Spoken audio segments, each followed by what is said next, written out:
The guy from Ukraine, and he was Ukraine. He's over the volunteered in Ukraine, fought in Ukraine, came back to assassinate President Trump for not supporting Ukraine. He's found guilty today in a matter of hours. But then something else happened immediately after. What happened immediately after the verdict came back, sir? Well, I know Judge Cannon had to shut him off during the final arguments. He just kept talking and rambling on. When they came back with the verdict, he grabbed a pen and tried to stab himself in the neck to kill himself. And so he disrupted the court. They had to drag him out. This was down in Florida, again, down around St. Lucie County, where this took place. The Judge Cannon oversaw the case. And that's as much as I've heard at this point. Here's what I'm concerned about. I know they had a trial, but this is what they're trying to do out in Utah. They want to get these things and rush them through quickly as a single potential murder, right, and not look at what else went on. I don't believe for a second there's not attachments to this guy to other things. I just like to know it. I like to have a thorough, deep investigation, get into this, make sure we know everything about this guy. And if he turns out to, obviously he was a guy down there, sending him to trial then, but let's get everything possible on this. I don't like the way this thing was rushed, right? It's just been over a year. Absolutely. And I like quick justice, but I just don't. Go ahead.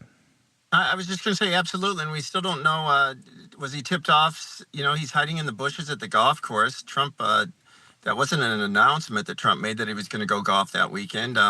How did he know that Trump was going to be there? I think there's a lot of questions that still need to be answered.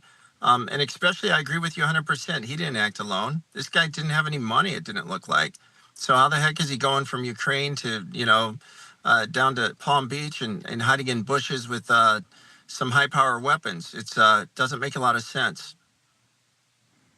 Doesn't make any sense. And by the way, this is what they're trying to do in Utah. Trust me, they're trying to, single murder guy. This is what I say. Take a deep breath. Cash is now on this. The FBI is on the Cash has said, hey, we're looking at a bunch of different people calling them conspiracy theories. Hey, maybe they are, but they got to be fully investigated. We don't need to rush this thing.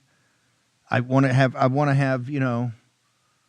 kind of, I don't think we need a drumhead trial here, which I'm normally in favor of, because we need to know all the facts about Charlie Kirk. We can't have a grassy knoll 2.0. Cannot do it to this generation. The widow, the children, the movement, and the nation need to know exactly what went on, and we need to take our time and a deep breath. And of course, signing the designating Antifa a terrorist organization, I think might be part of this.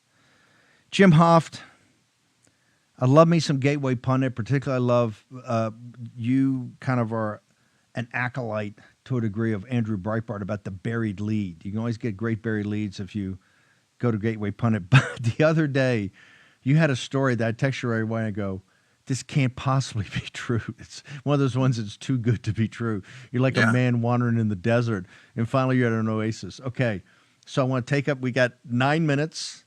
The floor is yours. Tell me, is this story true about, is a guy in Tennessee that has all the information we've always wanted on, I guess, the mail-in ballot, which is the way I say, because I'm not a machine guy, although I appreciate everybody that's working on the machines 100%. I've always been a mail-in ballot guy. What in the hell is this story about? Is it true? Are we going to finally get to the bottom of the big steal? Steve, I think this is going to blow your mind. And I want to thank Patty McMurray, of course, who writes for Gateway Pundit from Michigan. She's broken several stories there, as you know. And I want to thank Yehuda Miller. He's the one who got this FOIA information. For the record, Yehuda has worked with us for years now, and he's FOIA'd a lot of documents. We've posted them at Gateway Pundit. He's very interested in election integrity. And what happened was he looked at all of those counties in the U.S. from 2020, the ones that were going to decide the election, Maricopa and Fulton County, Philadelphia, Milwaukee, and of course, Detroit, Wayne County. And he tried to get these documents from the election office there, what happened was he 2 years ago, I think it was 2 years. I'm maybe a bit off on that. He FOIA'd for the documents for the 2020 election from Detroit, and they denied him. So he went to court, and then after a year or so, the court decided that he could have these documents. So in our post, he went and collected these documents from Detroit, the Detroit Department of Elections. And when he went down there he is right there, Yehuda Miller. He filled up this U-Haul with all of this information. And so now we have the ballots, the absentee ballots, the QVF files, and the absentee ballot applications from the Detroit area from 2020. So Patty and others have already, organized a team to start going through this information. Of course, it's a massive job. I do know that they're finding discrepancies already, and that's not a surprise. As you know, Steve, we reported at the Gateway Pundit, and we were the first to report that on election night, when all the ballots were counted in 2020, that was November 4th in the early morning, a van and an escort car came in, and they were bringing in 64 boxes of ballots. And then they made a second run into the TCF center, the big center where they were counting, with another 16, 17 boxes of ballots. So that was on election night. Patty actually called me the next day. She was working there, and she said, "Jim, you won't believe this, but they were bringing in ballots late at night after all the ballots were counted." So we know that happened. We also know that this Ramon Jackson, who is a Detroit resident, he has been tracking all the people in the inner city who found out that they've been voting for years, even though they've never registered. Now, they might not have registered, but somebody registered for them and has been voting for them for several years.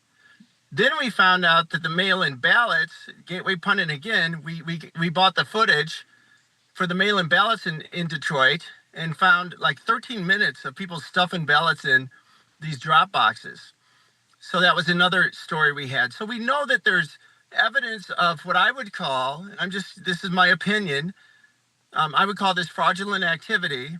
And so now we have the goods. Yehuda tried to get this information from the other counties. He wasn't able to do it, but he got it from Detroit of all places. And so now we're going to be going through that, Steve. And I think this is a huge story. I think Donald Trump was always right. I think you were always right. I think we were always right that there was fraud in the 2020 election. And I believe we're going to find a lot of fraud. And I believe we found some fraud already. Patty's going to be announcing some of the findings we have in the coming days and weeks. But this is a huge get for the country, because we're going to find out what happened in 2020, at least in one of the major cities, one of the major metro areas. Okay, hang over a second. How are we doing this to make sure it doesn't look like it's been tampered with? How are you guys at Gateway Pundit going through the process, the security, secure it all? Because this is a massive operation. This is like when Naomi Wolf started the Pfizer papers. We had 3,500 volunteers from the Warren or the Arizona recount, when you had to get the volunteers, and it was just a massive logistical issue. You've got the goods. Now we have a chance to adjudicate it. And has anyone notified President Trump? And maybe we get some, officials at the Justice Department or some people that are, now that you got it, what do you do with it? Well, I can't answer that one question, but I do know that the president and his team reads the Gateway Pundit. You'll notice that a lot of our stories pop up on the Truth Social for the president's under his account. And I do believe that they're aware of this, and I do believe that they're going to take some action. And but I don't have the specifics, and I'm not really allowed. I'm not the one to talk about it. Patty would be that person. And I also know that they have a teams set out. They have some very legitimate people who are running this, a CEO, I know at least one CEO, and some engineers and people who are looking at this to make sure it doesn't look like some, the left can't paint it as some, crazy conspiracy thing. The votes, the ballots are there. The absentee ballots are there. The QVF files are there. The absentee ballot applications are there. And that's enough information, I think, that's going to be devastating for the people of Michigan, especially Jocelyn Benson, the Secretary of State, and Dana Nessel, the Attorney General, who have been doing their best to hide the fraud. And they didn't prosecute anyone except, of course, the electors after the election, the Trump electors, and put them through hell. So I think they got something coming. No, I mean, put to hell. I mean, they've indicted them, all of it, right before they rolled it back the other day. Do you need volunteers? Is there any place that people can go to volunteer? Is there a website set up? Because you're going to have people. Look, this is still the railhead of our comeback was the big steal and energized us through the years in the wilderness and then to put President Trump on our shoulders, and he led us to the greatest comeback in American history. This is everything. And I know for the president, hey, he said at Charlie Kirk's last AmFest last December, he took the stage and said in front of the audience, first time he's ever said it publicly. He said, I ran for re-election because I had to show the country that this 2020 had been stolen, and we were going to take efforts to make sure the country knew that and that make sure it never happened again, because if we allow that to happen, a presidential election, we're not a republic. Forget all the Bolsheviks and Marxists talking about democracy. Don't care about democracy. Jim, where do people go to get more information about this particular topic at the Gateway Pundit? So we will be putting updates at the Gateway Pundit. Patty McMurray, as I said, is going to be working on this. Again, I want to thank Yehuda Miller. Without him, this wouldn't be possible. There are teams and there are people getting organized, but I'm not sure how much help they want. I don't know if they're asking for help from out of state or in state at this point. So anyway, we'll release that information as it's available. But this is really a huge moment. I believe, and I know you understand this, it's a huge moment for election integrity. It's a huge moment for this country. It's a huge moment for Donald Trump. It's a huge moment, Steve, for you for putting your neck out for so long. I think we're going to find what we've been looking for. Hey, Jim, just hang on for 1 second. I'm gonna hold you through the break. Your coordinates, sir, and I want everybody. Grace and Mo, push this article. Everybody's got to read it. What's your coordinates? Social media coordinates. Yeah, so it's the Gateway Pundit where you find us, and then of course it's on Getter and Telegram, Facebook, X. You can find us at Gateway Pundit. We are going to put up the group to contact. It's MichiganFairElectionsIntegrity.org. We will put that in our post when we get the video from this clip, Perfect. Steve, and so people will know where to go Perfect. To volunteer. My team will get it to you forthwith. Thank you, brother. All right, thanks, Steve.